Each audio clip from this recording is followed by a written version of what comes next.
đây đó cáiបន្លប់មកវីដេអូយើងវិញហើយវីដេអូនេះគឺជាវីដេអូដែលតពី credit scene យើងពីវីដេអូមុនដែលយើងមានបញ្ហាទៅលើម៉ូតូហ្នឹងហើយថ្ងៃនេះថ្ងៃទី2ថ្ងៃអាទិត្យពេលថ្ងៃហ្នឹងយើងចេញពីទស្សនៈមកយើងក៏ឈានចូលក្នុងនៅកពតចូលផ្សារកពតហើយគេថាចូលផ្សារកពតមកប្រើទៅដើម្បីទិញអីប៉ុន្តែក៏វាអត់មានទិញយើងក៏ផងជីកទៅកែបទៀតទិញនៅផ្សារក្តាមហើយយើងក៏សម្រេចចិត្តជីកធម្មតាទៅថានឹងបន្តទៅកែបទៀតនេះបត់ស្ដាំហ្នឹងបន្តទៅកែបតាមផ្លូវថ្មីផ្លូវ33ហើយមានអីបន្តទៀតនឹងឃើញអាវីដេអូមុនពេលដែលយើងខូចម៉ូតូហ្នឹងបន្តិចហើយនេះមកដល់ទីចិត្តដល់ហើយកន្លែងដែលយើងខូចម៉ូតូហ្នឹងយើងនេះឃើញមើលតាមផ្លូវទៅម៉ូតូកុងទ័រ60ជាងឯងប៉ុន្តែ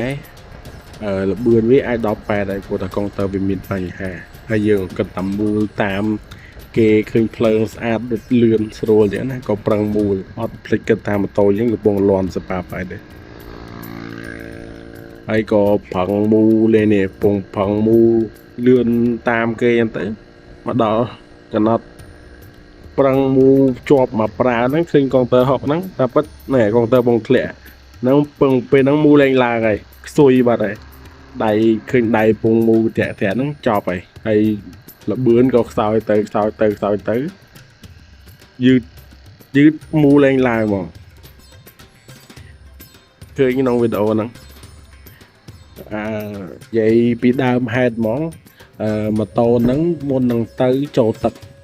ហើយយើងក៏លាងមកស្រូតលាងអីធម្មតាទៅក៏ថាអត់អីដែរអត់បានគិតមើលកង់បងពេងមើលអីដោះមើលអីអស់ចិត្តទេហើយ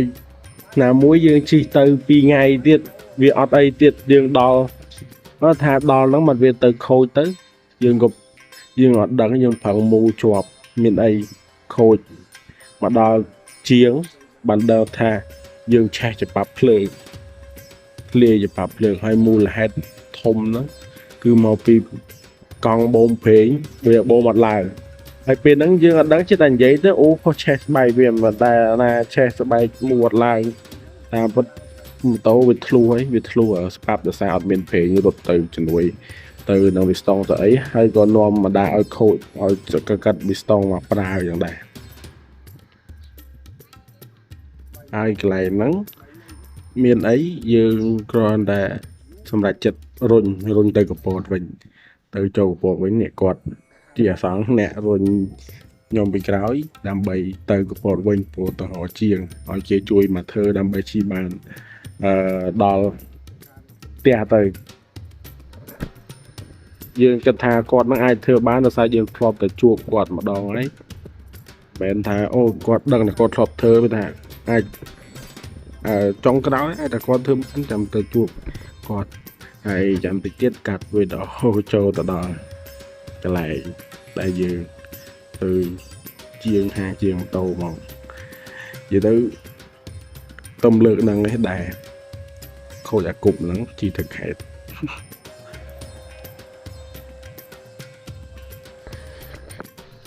ហើយហ្នឹងបានអស់មកដល់ជាងហើយអស់ហើយរុញពីក្រោយមកដល់ជាងហើយគេក៏តេស្តមើលតាមហ្នឹងទៅពេលហ្នឹងក៏គេមើលអស់ច្រើនដែរបានមកជួយជីទៅដល់ផ្ទះវិញគេគាត់ជួយស្អីសប៉ាប់ស្អីអីនៅពេលសប៉ាប់វាធ្លុះហ្នឹងទៅវាមិនច្រើនទេគាត់ឆេះសប៉ាប់មកប្រើហ្នឹងហើយវានៅលាន់ម៉ាស៊ីនលាន់អីចឹងតែថាយើងគាត់អត់ធ្វើអស់ទេព្រោះថាចាំធ្វើនៅពេញទៅវាអស់ជាងហើយយើងគាត់ថាបញ្ញាប់ដែរមកផែឆេចូលវាតិចហើយទៅផ្ទះជីក៏ប្រើជីទៅផ្ទះកុំតើជីយឺតអត់បានថតទេព្រោះថាណាឈើថតជីទៅដល់វេទនាភ័យបងទៅឈើដាក់កាមេរ៉ាថតហើយចាំពេលដល់ផ្ទះស្ដាប់សលេងម៉ូតូទាំងអស់គ្នាសលេងម៉ូតូដល់ផ្ទះហ្នឹងធ្ងន់បង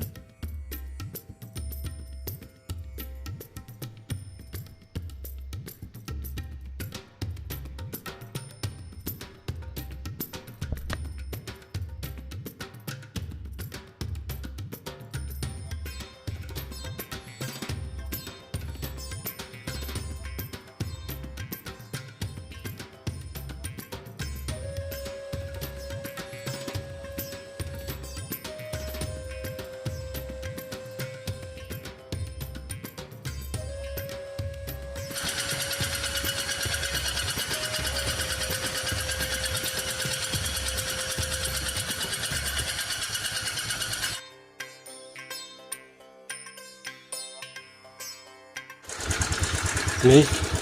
ម៉ូតូយើងរួចរាល់ហើយអានេះបន្ទាប់ពីសឹងថា3 4អាទិត្យហើយពីពេលដែលខូចហ្នឹងហើយពេលធ្វើសលេងវាស្ងាត់វិញហើយគឺខូចមកកណាត់មុខហ្នឹងមកវាអត់បូមប្រេងដល់អត់បូមប្រេងគឺខ្ទេចហើយទៅស្អីឡើងវិញដូរអីចឹងទៅតែបញ្ហាមួយវិញពេលគេយកទៅធ្វើគេដើរជើងម៉ាស៊ីនlạiនេះពេលវីដេអូមុនមានហ្នឹងអាចចាប់ឡើងដាស់ហ្នឹងគេមានជើងម៉ាស៊ីននេះចាប់មកដើម្បីឲ្យឡើងដាស់មិនទៅឥឡូវទៅជាចឹងហើយឡើងដាស់ទៅចាប់ជាមួយនឹងកាវវិញដល់យ៉ាងទៅវាអាចដល់គេបុកអីខ្លាំងវាអាចខ្ទេចហើយទៅសួរជាងគេថាគេអត់មានពេលធ្វើឲ្យហើយយើងតាមតាណាទៅបាច់រត់រឿងជាងអីទេគេធ្វើបាត់ហើយគេគេទូទៅប៉ុន្តែគេអត់ធ្វើឲ្យយើងថាអត់យកអត់អស់លុយរត់ឃើញដល់គេយកទុកណា